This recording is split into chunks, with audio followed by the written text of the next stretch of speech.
vu la façon dont cette équipe de Charleville a été construite, j'ai osé mettre un billet sur les Ardennaises là, par rapport au titre. Alors bon, c'est vrai qu'aujourd'hui, ils sont un petit peu en retard sur leur plan de route, j'imagine, mais à mes yeux, c'est une équipe qui est bien construite et qui a vraiment beaucoup de qualité. Donc quand on gagne ce genre d'équipe, ça fait partie, pour nous, c'est un petit exploit.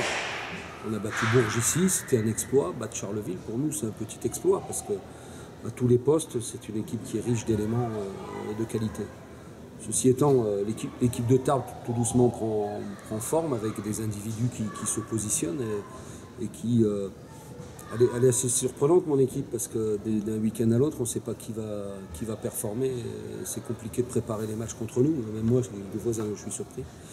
Donc, des surprises agréables, évidemment. Donc, alors, première satisfaction, on a autant de victoires que de défaites. Aujourd'hui, on est à 5-5 à une journée de la fin des matchs allés. Vous connaissez notre objectif, donc on est dedans.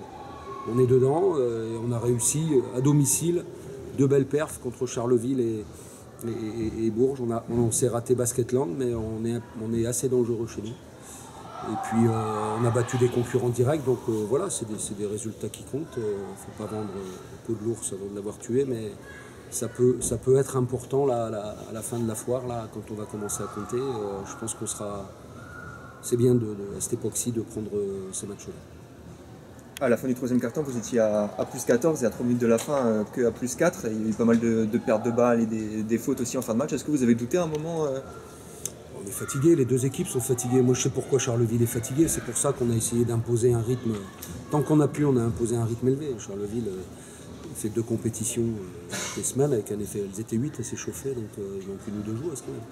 Donc elles sont fatiguées et nous on a fatigué parce qu'on joue à 7 avec des gros temps de jeu, avec des gens qui font des fautes. Donc on a des joueurs avec des gros temps de jeu. Donc quand Charleville change de défense, effectivement, on ne trouve pas les solutions. Quand on les trouve, on ne marque pas.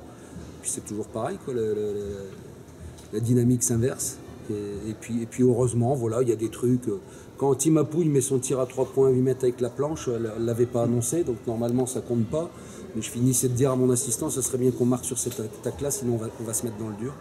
Et la petite, elle sort un tir à 3 points, elle va chercher une faute derrière, elle met 2 lancers francs. Voilà, bon, ça se joue sur des choses comme ça. On n'a pas bien réagi au changement défensif de Charleville, ce qui fait que... Voilà, et puis ça s'inverse. Puis Charleville, ils trouvent les joueuses qui mettent les paniers. C'est le basket, on connaît ces scénarios-là, on les connaît depuis tout le temps, c'est toujours pareil. Là, ça fait 3 victoires consécutives, si ma mémoire est bonne. C'est possible, j'ai pas compté. Ouais. Parce que justement, cette trêve, elle n'arrive pas au mauvais moment. C'est-à-dire qu'avec une dynamique qui est positive, comment justement ça se gère cette pause-là? Et sachant qu'à la rentrée, il y a le dernier match de la phase allée, il y a aussi la Coupe de France. Les corps se plaignent, nous on n'a qu'un match par semaine, après on s'entraîne beaucoup. Mais on n'a qu'un match par semaine, les corps se plaignent et je pense que c'est très bien pour les joueuses. Là. Je vois Adja se plaint, elle a mal partout. Christelle a failli se blesser toute seule sur une espèce de double lutte. Donc non, les corps se plaignent et c'est bien cette trêve. Alors la dynamique est bonne, mais bon, je pense que elle est courte. C'est-à-dire qu'on n'a que 10 jours, on repart très très vite.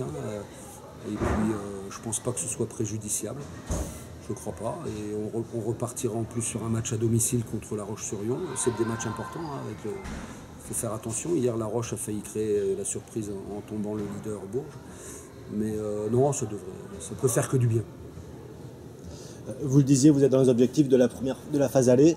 Est-ce qu'il y a encore des réglages à faire pour mieux anticiper la phase retour et être mieux au classement sur certains championnats? Nous, on a l'ambition de faire progresser les individus. Quand Abiguet et Christelle Diallo seront des pivots incontournables et inarrêtables de la division, ce que je pense qu'elles peuvent atteindre, c'est des gens vraiment hors normes. Quand Timapouille aura pris un peu de bouteille, alors elle fait 2 actions extraordinaires, mais elle va se faire piquer un ballon juste derrière. Quand ces gens-là vont progresser, l'équipe va progresser. Donc le réglage, il se fait sur le progrès individuel des gens. Après, le collectif, vous savez, quand je regarde notre basket, on fait tous la même chose. on essaie de mettre les gens dans les bonnes conditions, mais il faut que les gens soient performants. Et le progrès de cette équipe passera par le progrès des individus. Dans la presse locale, il était parlé aussi de l'importance du public.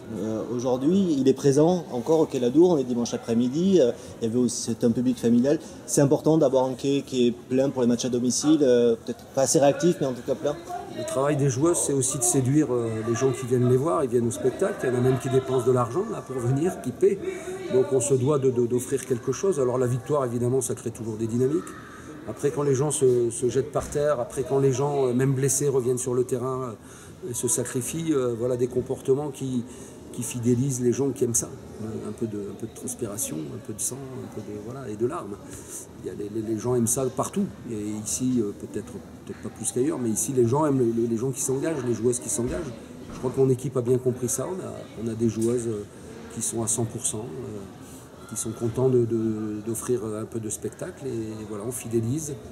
On peut espérer plus, il y a encore de la place dans la salle, on pourrait encore remplir un peu plus. Il faut aller à Charleville pour comprendre ce que c'est qu'une salle pleine. Hier, j'ai vu les images de La Roche-sur-Yon. Il y a des endroits où c'est vraiment plein à craquer. Il n'y a plus une place et je crois qu'on a encore des progrès à faire, nous, pour remplir cette salle et fidéliser les gens.